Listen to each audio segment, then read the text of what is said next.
O tópico de número 1 vai dizer a maneira de se vestir. Então ele vai tratar especificamente sobre essa questão do corpo e da roupa, né? Então ele vai dar maior profundidade nessa questão do modo de vestir. Subtópico 1, descrição e moderação. Primeiro o apóstolo Paulo vai tratar com Timóteo sobre a posição do homem dentro da igreja. Ele vai estabelecer junto a Timóteo características do homem. A gente vai estudar isso na lição sobre o homem, né? E agora ele chega no versículo 8 e ele vai falar sobre o comportamento da mulher. A partir do versículo 8, ele vai falar sobre o comportamento da mulher e os deveres das mulheres cristãs dentro desse contexto. E aí um dos pontos que ele vai citar é a questão do vestuário. O vestuário da mulher, ele traz em si uma grande responsabilidade dentro da boa ordem do culto e da sociedade. Ele vai dizer que as mulheres se vistam com vestuário adequado, honesto, com pudor e modéstia, né? Discrição e moderação. Então aqui vem um cuidado, né? Que é, primeiro, né, a modéstia, nada que seja extravagante, nada que seja luxuoso a ponto de desviar a atenção das pessoas do real objetivo do culto. Isso também se aplica aos homens. Tem homens também que não têm a menor modéstia na hora de se vestir, coloca aqueles sapatos lustrosos com detalhes em dourado, relógio de ouro, 25 quilates e prendedores de gravatas de ouro e ternos brilhantes. Então é um cuidado que ambos têm que ter. A igreja, o culto público, ele honra e adora a Deus. Então não podemos tirar de nenhuma maneira o brilho daquilo que é devido. E quando nós vamos ao culto, nós vamos para adorar a Deus. Nós não vamos para competir quem tem a melhor roupa, quem se veste melhor, quem é mais luxuoso, né? Fica até constrangedor para os irmãos quando a gente se comporta dessa forma, disputando. E aí quem não tem condição acaba ficando constrangido dentro do culto. Então o ideal cristão é que a gente transpareça não aquilo que é externo, aquilo que é material, aquilo que é do mundo, mas aquilo que é interno, aquilo que é espiritual. Nós temos que ser lembrados pela sabedoria no falar, pela modéstia, pelo jeito de se comportar, pela modéstia no vestir também, não por sermos possuidores de muitas coisas. Então Paulo vai alertar sobre isso. Outra coisa que ele vai dizer é sobre o honesto e o pudor. Os dois têm o mesmo sentido, tem a ver com mostrar o corpo. Nós não devemos gerar sensualidade através do corpo, demonstrando o corpo, né? Eu não vou fazer essa live aqui sem camisa, para não escandalizar os irmãos. E nós temos que ter esse cuidado 24 horas por dia, dentro da nossa casa, na rua, no trabalho. Nós não podemos fazer do nosso corpo uma espécie de anzol para fisgar as outras pessoas, né?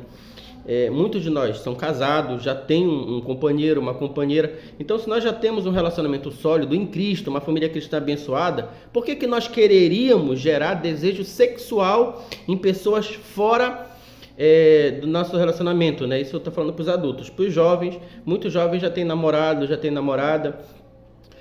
Então, por que ele desejaria gerar desejo sexual em outras jovens? Por que a jovem desejaria gerar desejo sexual em outros jovens? Isso não é saudável, isso não é salutar. Então, nós temos que tomar cuidado com isso. Até mesmo a jovem que é solteira, não é bom que ela fisgue um namorado através do desejo sexual, porque ela só vai atrair pessoas que têm interesse sexual nela e não na pessoa que ela é.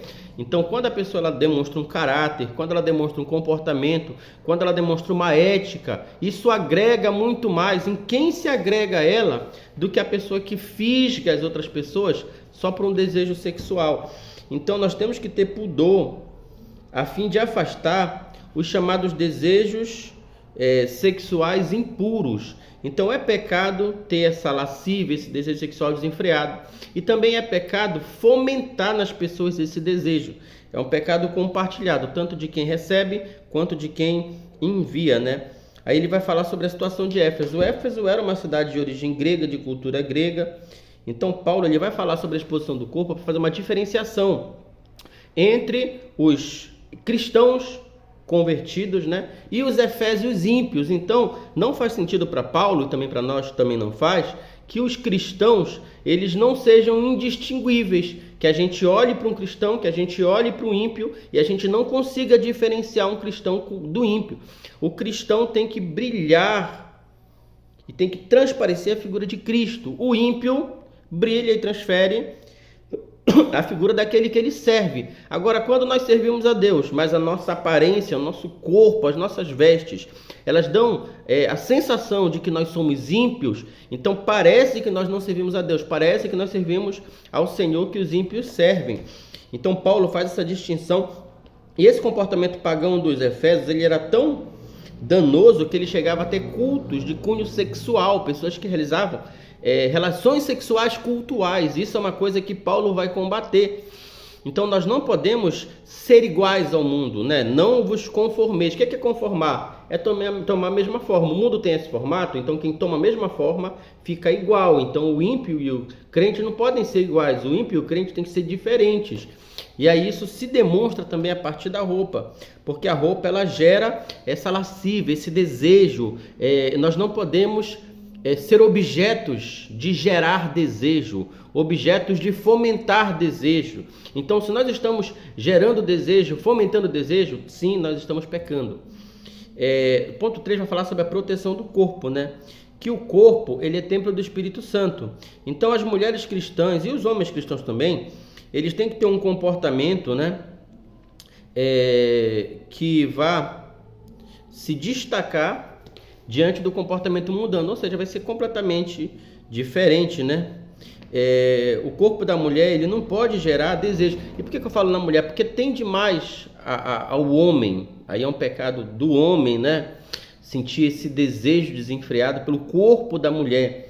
Isso é um pecado do homem que não pode ser tirado do homem. O homem não pode ser inocentado quanto a isso. Isso é um pecado. E os homens, muitos homens têm essa tendência, né? Essa sexualização, isso vem desde o pecado de Adão. Isso entrou em nós, isso tomou conta de nós, faz parte da natureza pecaminosa. Não estou justificando. Estou dizendo que isso existe no mundo, isso existe desde Adão, isso é realidade desde Adão. Então esse pecado ele está aí. E aí nós temos que nos guardar desse pecado, nós temos que vigiar os nossos olhos, para que os nossos olhos eles não caiam nessa tentação. Tanto é que ele vai dizer, né, que ele diz assim, não adulterarás, mas se alguém olhar uma mulher desejando-a, em seu coração ele já adulterou. Então isso é um pecado que o homem comete. E a mulher que propositalmente fomenta esse desejo, ela vem com aquele decote que mostra os seios, ela vem com aquela saia curta, fendida, que mostra a coxa, ela vem com aquela roupa muito colada que mostra o volume do corpo, a curvatura do corpo, as curvas. Isso naturalmente vai gerar um desejo sexual em todos os homens que olharem. Não estou dizendo que a culpa é só da mulher, a culpa é do homem. O pecado continua posto sobre o homem, só que agora, além do pecado posto sobre o homem, também tem um pecado posto sobre a mulher. O pecado posto sobre o homem, a responsabilidade do homem, não exime o pecado posto sobre a mulher e a responsabilidade da mulher. Então, se a mulher fomenta o desejo, ela está em pecado. E o homem que deseja está em pecado também. E os dois entram em pecado, os dois entram em condenação por causa desse comportamento. Então, nós temos que tomar muito cuidado de não gerar a cobiça dos olhos. E Deus o livre, né? Acontece às vezes até uma situação pior, né? De assédio, de abuso e até mesmo de estupro. A gente vê isso, o índice de estupros na nossa sociedade é muito grande. Não estou tirando a responsabilidade dos homens. Os homens continuam tendo total responsabilidade. Eu vou dar um exemplo aqui secular. Imagina só que eu tenho o hábito de tirar o celular do bolso e colocar em todos os balcões. Quando eu vou na lanchonete, eu coloco o celular no balcão. Quando eu vou no banco, eu coloco o celular no balcão. O ladrão vem e rouba meu celular. A culpa do ladrão continua sobre o ladrão. Ele vai ser culpabilizado, ele vai ser preso porque ele cometeu um erro. Mas eu também tenho participação nesse erro porque eu dei margem.